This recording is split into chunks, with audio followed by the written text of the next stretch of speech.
नमस्कार, सुप्रभात, स्वागत है आप सभी का। मैं हूं आपके साथ प्रीति। आइए बुलेटिन की शुरुआत करते हैं सुर्खियों के साथ।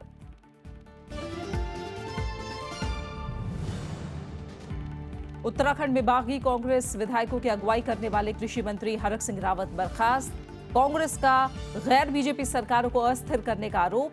हरीश रावत ने कहा, अविश्वास प्रस्ताव लाए बीजेपी तो साबित करूंगा बहुमत।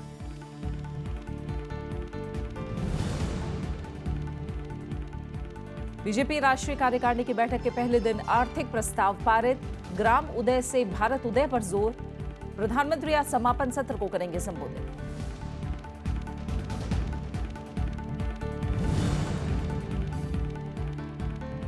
चुनाव आयोग ने राजनीतिक दलों से बातचीत में भड़काऊ भाषणों का उठाया मुद्दा। सभी दलों ने जताई चिंता। जमानत राशि बढ़ाने और नो ड्यू सर्टिफिकेट का सुझाव मानने से पार्टियों का इनकार।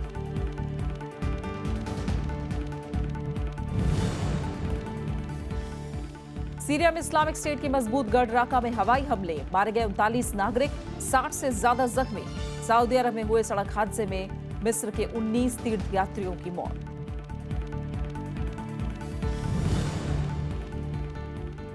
और कोलकाता में कोहली के कमाल से जीता भारत। विश्व कप T20 में पाकिस्तान को 6 विकेट से हराया। योगेश्वर दत्त को रियो ओलंपिक का टिकट।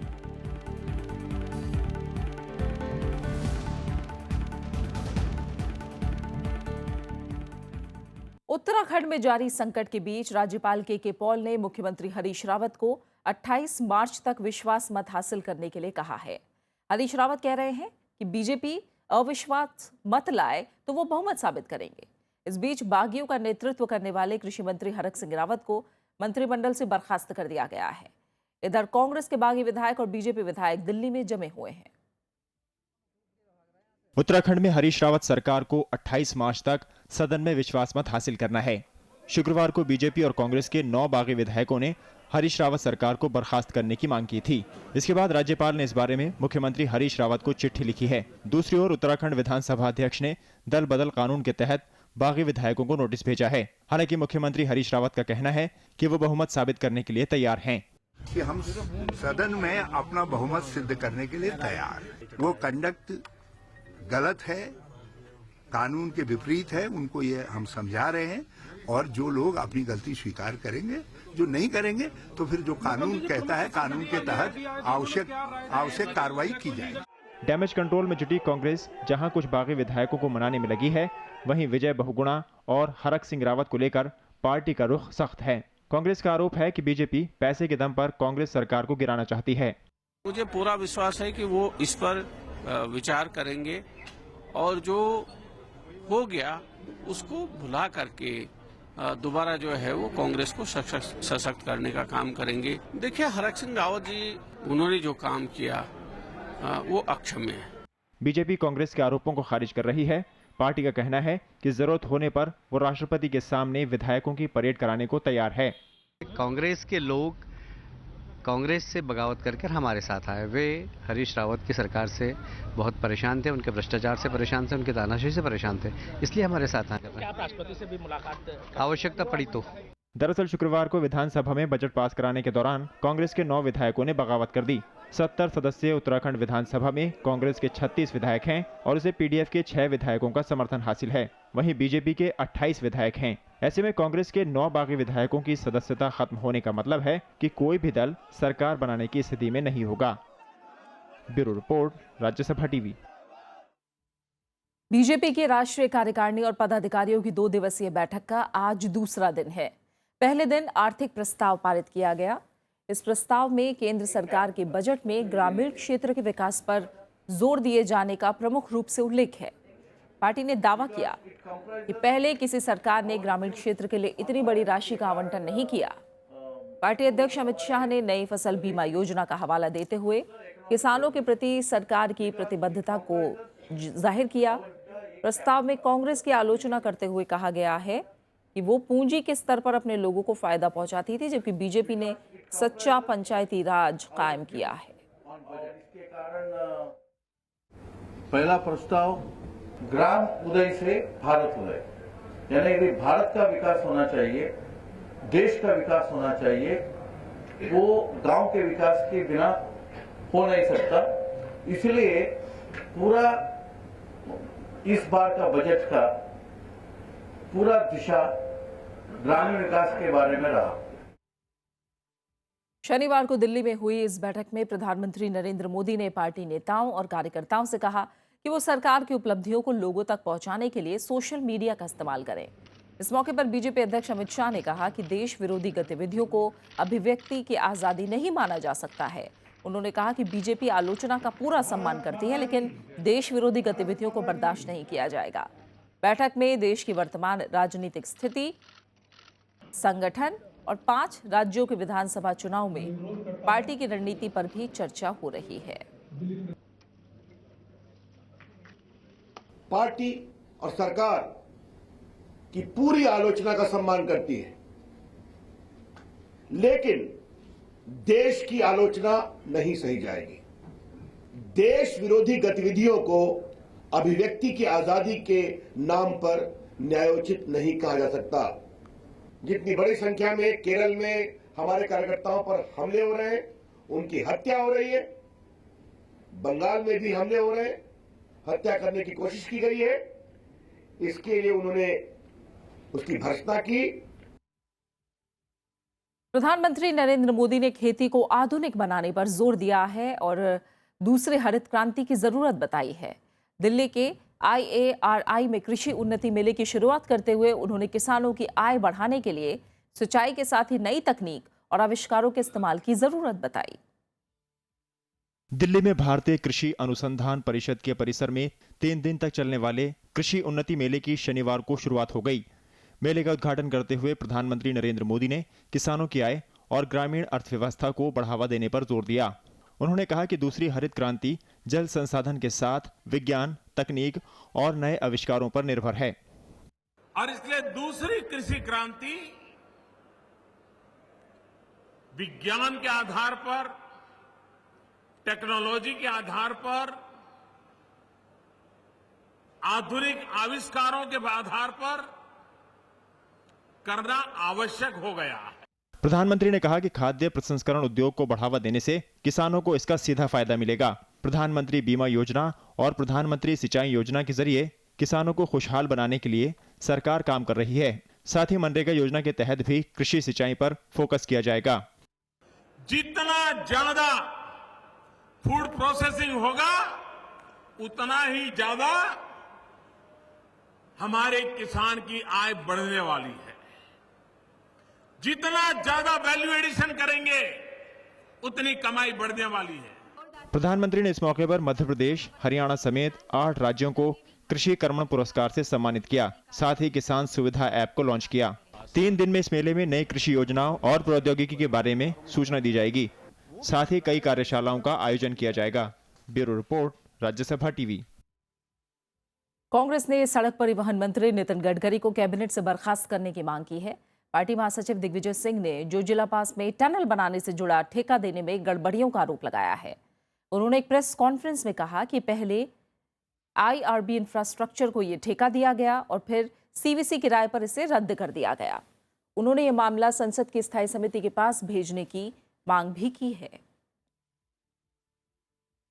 मुझे जानकारी मिली है कि CVC किराए पर ये जोजिला पास टनल का ठेका 10,500 करोड़ का जो सिंगल बेड पे दिया गया था, वो निरस्त कर दिया गया है। और अब जब मेरा आरोप सही पाया है और उन्होंने कॉन्ट्रैक्ट कैंसिल कर दिया है, तो अब हम ये जानना चाहते हैं कि जवाबदारी किसकी है। कांग्रेस उपाध्यक्ष राहुल गांधी ने छोटी बचत योजनाओं पर ब्याज दरें घटाने का मामला उठाया है। उन्होंने ट्विटर पर लिखा कि बीजेपी सरकार का मध्य वर्ग पर ये एक और हमला है। राहुल गांधी के मुताबिक केंद्र सरकार ने पहले किसानों और गरीबों की अनदेखी की और अब मध्य वर्ग की उपेक्षा की जा रही है।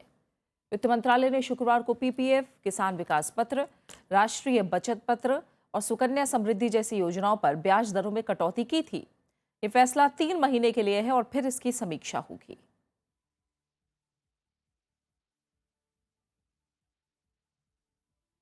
भारत माता की जय से जुड़ी बहस में अब जम्मू कश्मीर के पूर्व मुख्यमंत्री उमर अब्दुल्ला भी शामिल हो गए हैं। लुधियाना में उन्होंने कहा कि भारत माता की जय बोलने में कोई ऐतराज नहीं है, लेकिन इसके आधार पर देशभक्ति का प्रमाण पत्र दिया जाना गलत है। उमर अब्दुल्ला ने यह भी कहा कि वो दूसरों को खुश करने के लिए भारत माता की जय नहीं बोलेंगे।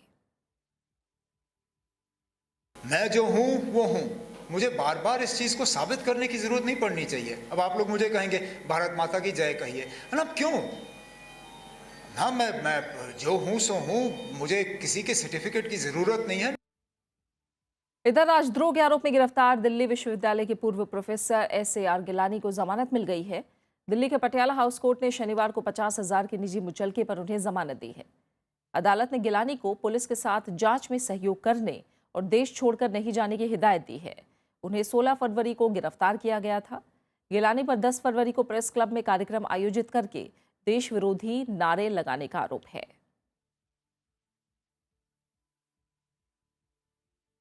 खबरें जारी है, लौट रहे हैं एक छोटे से ब्रेक के बाद।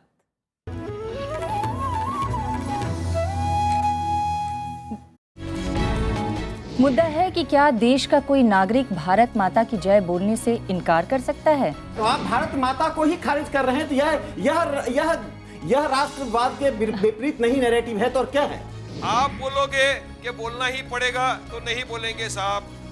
किसी चीज पे आप फोर्स नहीं कर सकते हमको बोलने के लिए। भारत माता की जय कौन कहलवाता है, इस पर दिक्कत होती है। कहने के लिए अधिकार है और ना कहने के लिए भी अधिकार है। तो मैं वो दिन देखना चाहूंगा जब हमारे प्रधानमंत्री PDP की चीफ मिनिस्टर महबूबा मुफ्ती जो बनेंगी अब, और उनके मंत्रियों से भारत माता की जय कश्मीर की सड़क पे बुलवाएंगे। कहा जाता है कि लोग जब रोटियां मांगे तो नारे दे दो उनको। आज की तारीख में मैं ये देख रहा हूँ, चाहे RSS की तरफ से चाहे BJP की तरफ से यही कोशिश की जा रही है। हिंदू सांप्रदायिक शक्तियां आग लगा रही हैं और मुस्लिम सांप्रदायिक शक्तियां उसमें घी डालने का काम कर रही हैं। देखिए सरोकार सिर्फ राज्यसभा टीवी पर।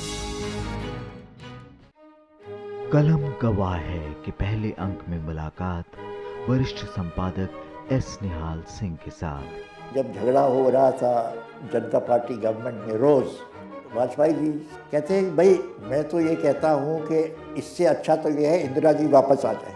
अच्छा, खुद अटल जी ने कहा।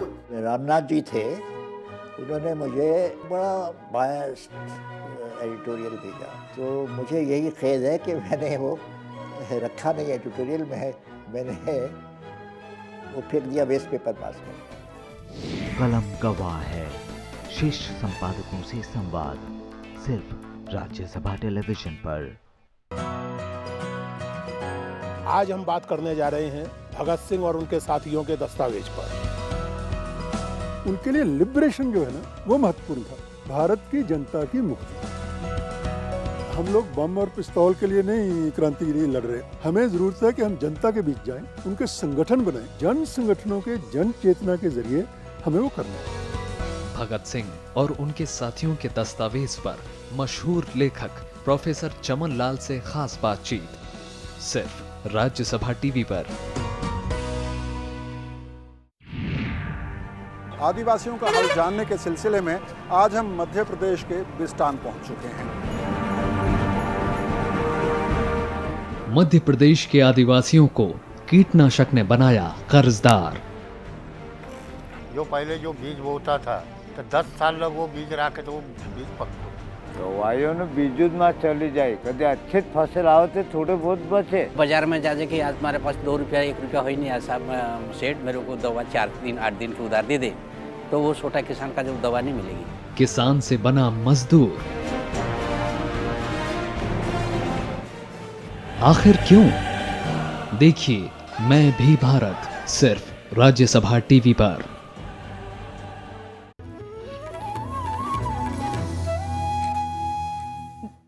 जम्मू कश्मीर के करगिल सेक्टर में हिमस्खलन की चपेट में आने के बाद सेना के एक जवान के लापता होने की खबर है। करगिल में गुरुवार देर रात भूकंप के हल्के झटके महसूस किए गए। इसके बाद सेना की एक चौकी हिमस्खलन की चपेट में आ गई। घटना के तुरंत बाद सेना ने रेस्क्यू ऑपरेशन शुरू कर दिया। एक जवान को सुरक्षित निकाल लिया गया, जबकि दूसरे की तलाश जारी है। सेना के दोनों जवान सर्विलांस ड्यूटी पर थे।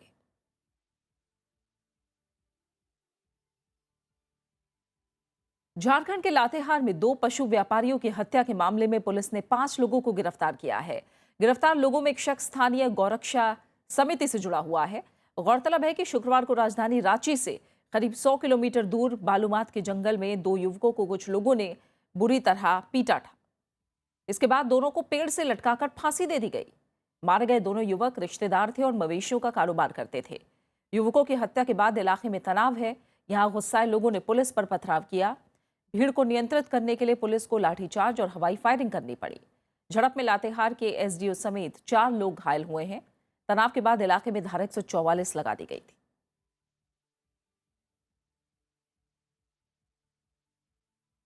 उपराष्ट्रपति मोहम्मद हामिद अंसारी ने संपादक और संपादकीय की गिरती गरिमा को लेकर चिंता जताई है। शनिवार को राज्यसभा टीवी की तरफ से आयोजित एक सेमिनार में उन्होंने कहा कि अभी भी देर नहीं हुई है और अब तक हुई क्षति की भरपाई की जा सकती है। इस सेमिनार में कई वरिष्ठ संपादकों ने भी अपनी राय रखी। आज के मीडिया में संपादकों की भूमिका को लेकर राज्यसभा टीवी ने एक विशेष सेमिनार का आयोजन किया। इस मौके पर उपराष्ट्रपति मोहम्मद हामिद अंसारी ने ज्यादातर संपादकों की भूमिका पर उठ रहे सवालों को लेकर अपनी राय रखी। उन्होंने कहा कि संपादकों को अपना काम निष्पक्ष होकर करना चाहिए। Trust is at the heart of the relationship that a news medium has with its readers. The content carried has to be proof of this precious relationship. The editor has to be an independent observer of power.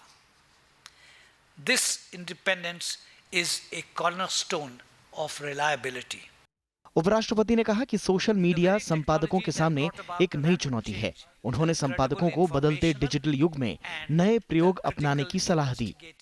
We have seen some recent examples where prominent editors of well-known print dailies have moved completely to a digital medium in order to preserve their space and independence.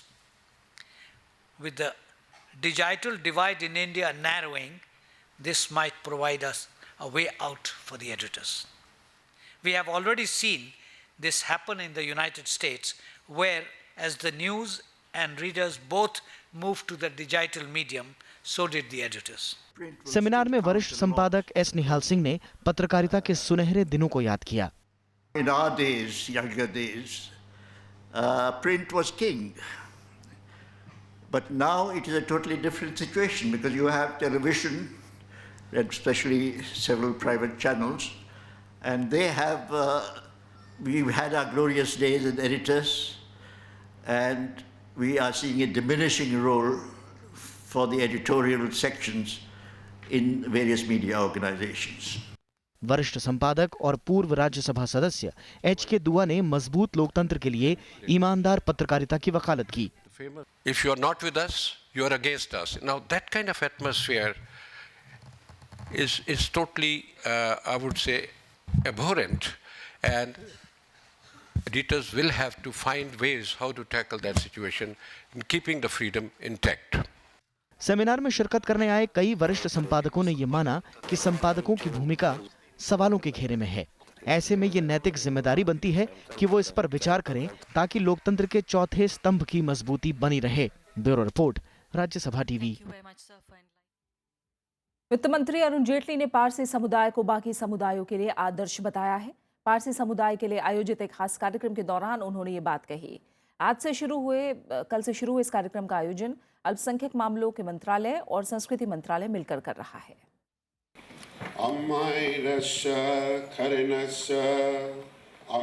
संसद भवन में शनिवार को वित्त मंत्री अरुण जेटली ने the everlasting flame international कार्यक्रम का उद्घाटन किया। कार्यक्रम का मकसद बेहद कम आबादी वाले पारसी समुदाय के इतिहास और योगदान को दिखाना है।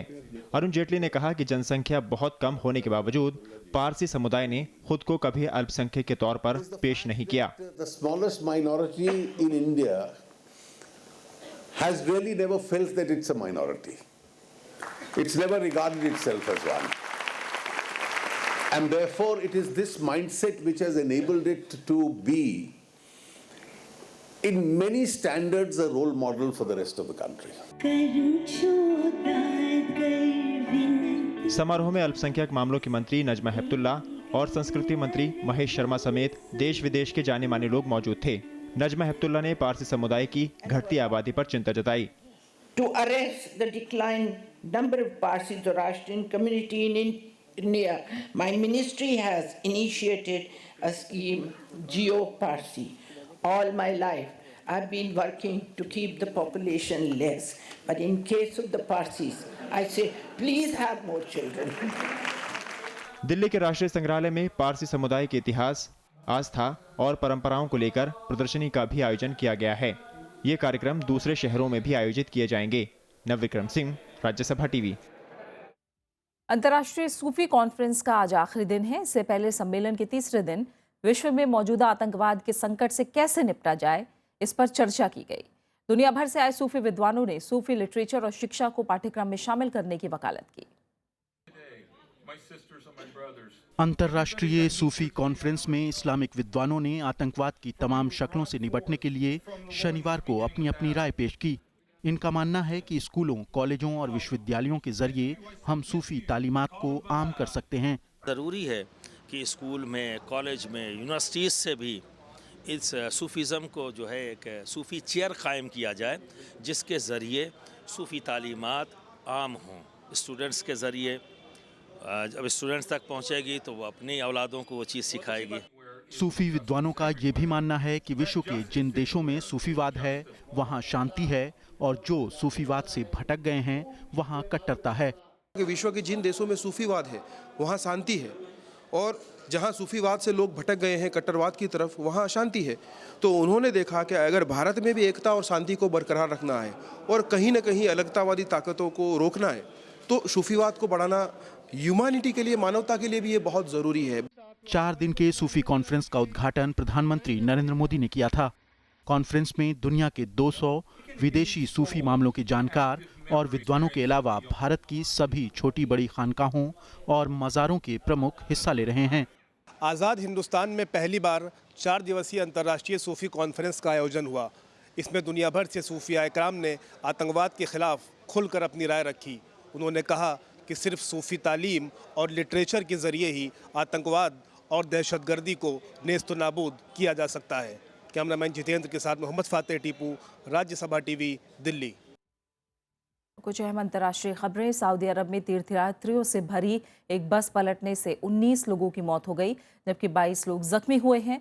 सऊदी रेड क्रिसेंट के मुताबिक ये बस शनिवार को हिजरा रोड पर मदीना शहर के नज़दीक दुर्घटना का शिकार हो गई। बस में सवार सभी यात्री मिस्र के थे। शुरुआती जांच में पता चला है कि बस चलाते वक्त इसके ड्राइवर को नींद आ गई थी, जिस वजह से उसका नियंत्रण हट गया। मरने वालों में एक बच्चा भी शामिल है। ये सभी यात्री मक्का और मदीना की धार्मिक यात्रा पर आए हुए थे। वहीं रूस में दुबई एयरलाइंस विमान हादसे में मरने वालों में 2 भारतीय भी हैं। इस हादसे में विमान में सवार सभी लोगों की मौत हो गई है। बताया जा रहा है कि जिस एयरपोर्ट पर यह हादसा हुआ उस वक्त वहां का मौसम काफी खराब था, जिस वजह से दृश्यता काफी कम थी।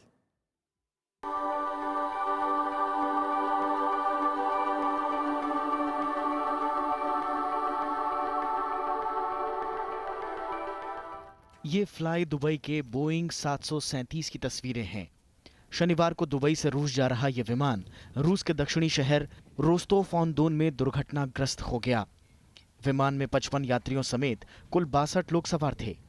हादसे में सभी की मौत हो गई। It is with deep sadness that our flight from Dubai to Rostov in Russia has crashed on landing. At this moment, our thoughts and prayers with those on board and their loved one and family. बताया जा रहा है कि यह विमान Rostov on दोन में उतरते वक्त रनवे से आगे निकल गया और दुर्घटनाग्रस्त हो गया। इसके बाद विमान में आग लग गई। मृतकों में 2 भारतीय नागरिकों के अलावा 44 रूसी यात्री, 8 यूक्रेन और उज्बेकिस्तान के यात्री थे।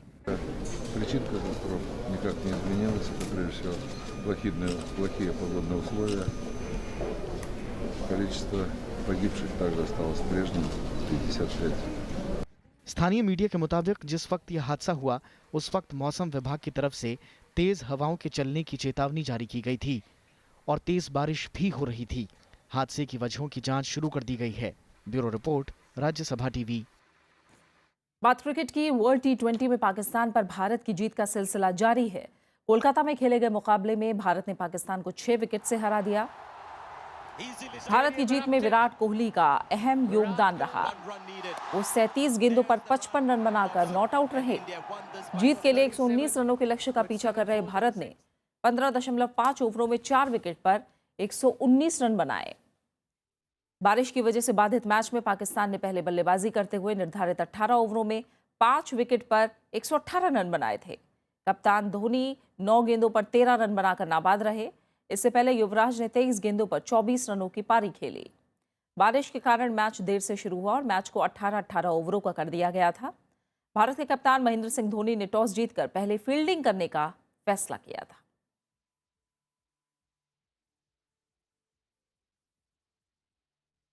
और आइए अब देखते हैं देश और दुनिया की कुछ और बड़ी खबरें।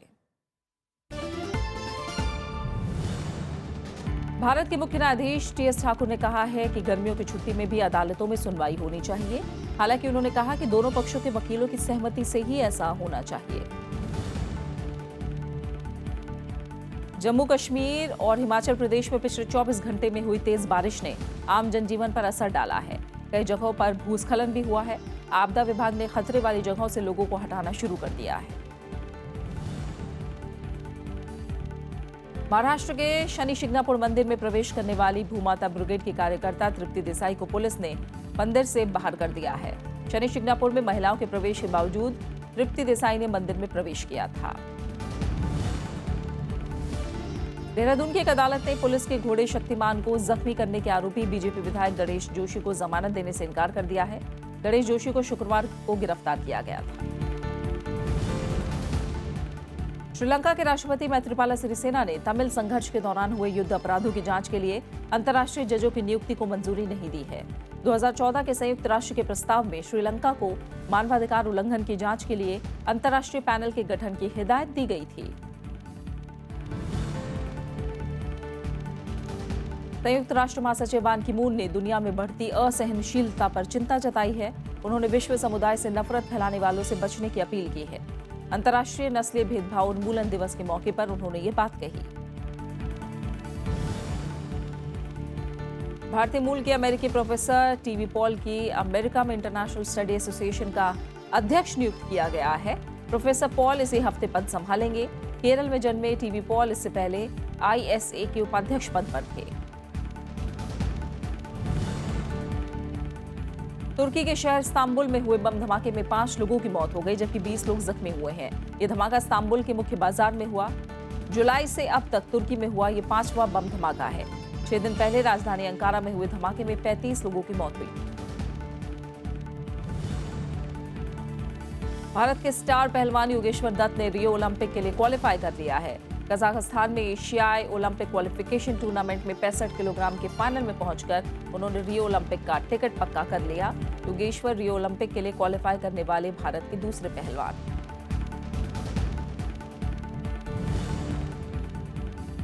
बांग्लादेश के गेंदबाजों अरफात सनी और तकसीन अहमद को संदिग्ध गेंदबाजी एक्शन के चलते मौजूदा T20 विश्व कप से निलंबित कर दिया गया है। ICC ने नीदरलैंड के खिलाफ मैच के दौरान दोनों का एक्शन संदिग्ध पाया था।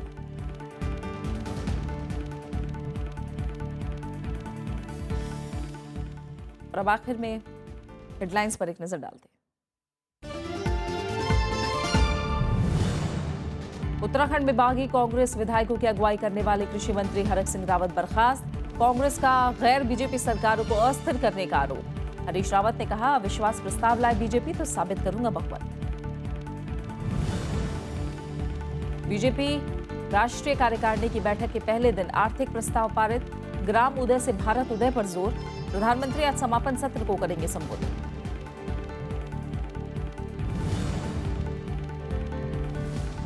चुनाव आयोग ने राजनीतिक दलों से बातचीत में भड़काऊ भाषणों का मुद्दा उठाया। सभी दलों ने जताई चिंता। जमानत राशि बढ़ाने और नो ड्यू सर्टिफिकेट का सुझाव मानने से पार्टियों का इनकार। सीरिया में इस्लामिक स्टेट के मजबूत गढ़ राका में हवाई हमले। मारे गए 39 नागरिक, 60 से ज्यादा जख्मी। सऊदी अरब में हुए सड़क हादसे में मिस्र के 19 तीर्थयात्रियों की मौत। और कोलकाता में कोहली के कमाल से जीता भारत। विश्व कप T20 में पाकिस्तान को 6 विकेट से हराया। योगेश्वर दत्त को रियो ओलंपिक का टिकट। फिलहाल इस बुलेटिन में इतना ही। आगे देखिए खास कार्यक्रम तरकश। नमस्कार।